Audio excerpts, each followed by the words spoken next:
ヒロの F1 です。今日も F1 のホットな話題を取り上げていきたいと思います。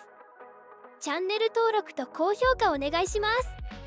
チャンネル登録で最新の F1 ニュースを見逃さずにチェックできるよ。 F1 マイアミグランプリスプリント予選、 RB の角田裕樹はワンプッシュに失敗15番手、ピレリは異例な現象を指摘、リカルドはセカンドロー4番手の話題です。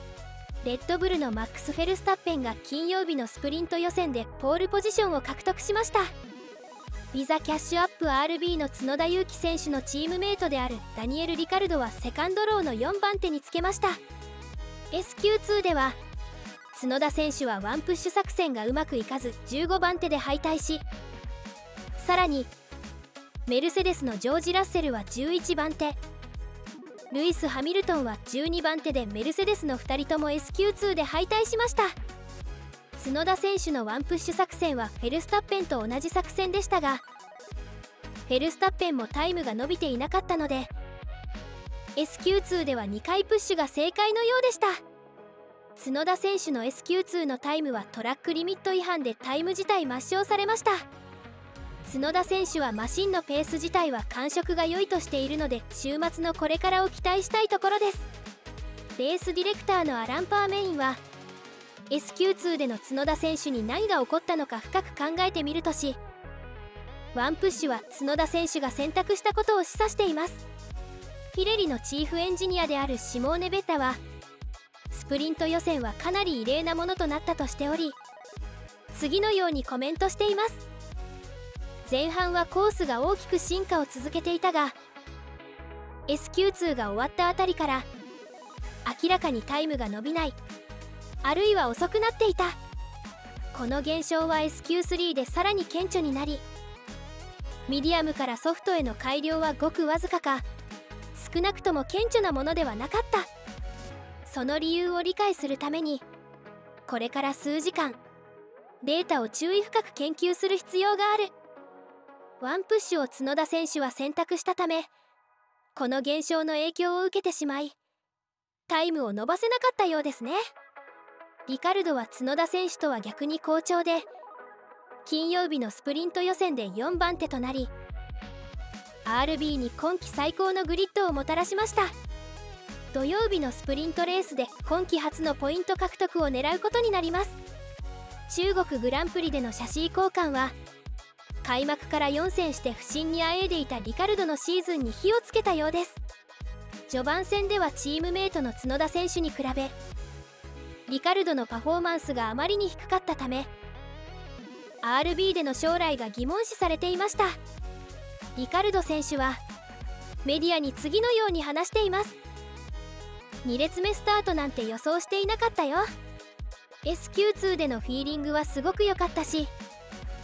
SQ3 ではあのラップで十分だと思っていた。あの時点では5番手だったと思うし頭の中では SQ3 は5番手がいいだろうと思っていた。ラップタイムは良かったけどこの辺りでクリーンに走るのは難しいしトリッキーなコースだった。2ラップともウォールにキスしてしまった。プッシュしていたのは間違いない。本当に良かった。今日のことはとても誇りに思っているがチームはここ数レースアップグレードを続けてくれている。前回の中国グランプリではシャシーを交換したし今回はフロアも新しくした。スプリントではポイントは上位8位までに与えられますがリカルドはトップ集団についていくことでポイント圏内に食い込みたいと考えています。そうだねそうだね、トップでスタートするのはとてもいいことだ。中段から外れるという点から見ても普通はちょっとしたカオスなんだ。短いレースなんだからトップ集団と一緒に走り切って大きなポイントを獲得したいね。レースディレクターのアラン・パーメインはフロアがアップグレードされ期待通りのパフォーマンスだったこと、トリッキーなコースでマシンをハードにプッシュしたリカルドを称賛しています。 RB としてはマシンのアップデートはうまくいっており自信を深めているような感じです。ビザキャッシュアップ RB の角田裕樹選手とダニエル・リカルド選手の F1 マイアミグランプリスプリント予選後のコメントです。角田裕樹選手 FP1 ベストラップ1分29秒056、 8番手スプリント予選15番手 SQ1 が良かったので車はそこそこだったが、結局パフォーマンスを最大化することができなかった。ワンプッシュを試みたがうまくいかなかった。また全てをまとめることもできなかった。今にして思えば2回プッシュした方がうまくいったかもしれないが、マシンが見せてくれたペースは残りの週末に向けて自信を与えてくれた。ダニエル・リカルド選手 FP1 ベストラップ1分29秒178、 11番手スプリント予選4番手。マシンに自信があるし2列目は最高だ。チームはここ数戦でアップデートを施し、前回の中国グランプリではシャシーを変更し、今回のマイアミグランプリでは新しいフロアを持ち込んだ。状況は好転しているように見えるし、チームと僕自身が今日やったことをとても誇りに思っている。 SQ1 からのスタートで1周目にミスをしたとはいえいいセッションができた。その後いいラップを見つけることができて SQ2 から順位を上げていくことができた。ソフトコンパウンドではもっと速く走れると思っていたので、このラップで4位という結果には少し驚いている。その代わりソフトタイヤはミディアムタイヤに比べてあまり良くなかった。ウォールに2回接触してしまったので、チームには全てを出し切ろうとしていたことを伝えた。スプリントレースで何が起こるか見てみよう。ちょっとした混乱に巻き込まれなければレース序盤でクリーンな状態を維持できるのは間違いない。